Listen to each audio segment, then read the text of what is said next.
do you build inquiry and how difficult it can be to have students ask those questions.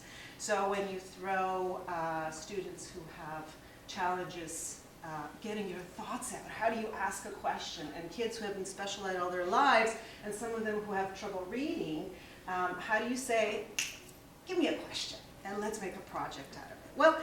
Well, how do we do that? We do it the way we do everything else. We work with them, we teach them. We use those high yield strategies, for example, like compare and contrast.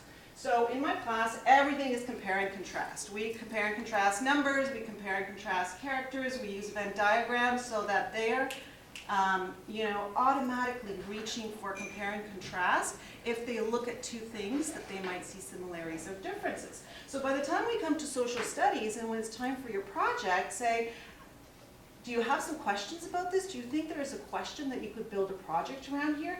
Yeah, how about what are the differences between First Nations and the way we lived and the way they live? Oh, let's take a look at that. So there's some compare and contrast, and they're automatically able to reach for a question, which is what you need as your starting point, right?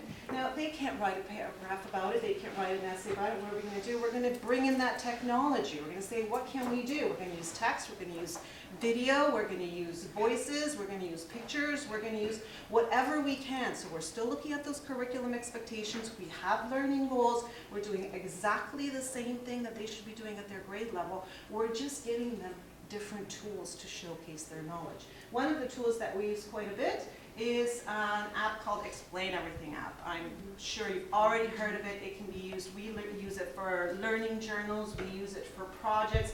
There's one of the Venn diagrams. We talk about how technology broadens our audience. So once you have a question, now what are we going to do with this question? What are we going to do with this project? How are we going to make it meaningful? Who are you going to present it to? And some kids in grade 6 might say, I want to present it to my peers because I want them to know what we're doing in this class. Oh, okay, so you're going to present it to grade 6 class. So what does that mean? If you're going to include a video in here to explain something, are you going to use an animated video? Maybe, but it's going to have some level of vocabulary and a little bit more seriousness to it.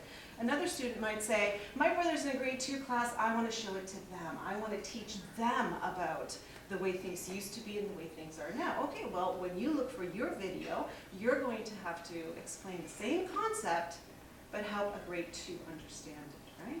So lots of different pieces go into these projects.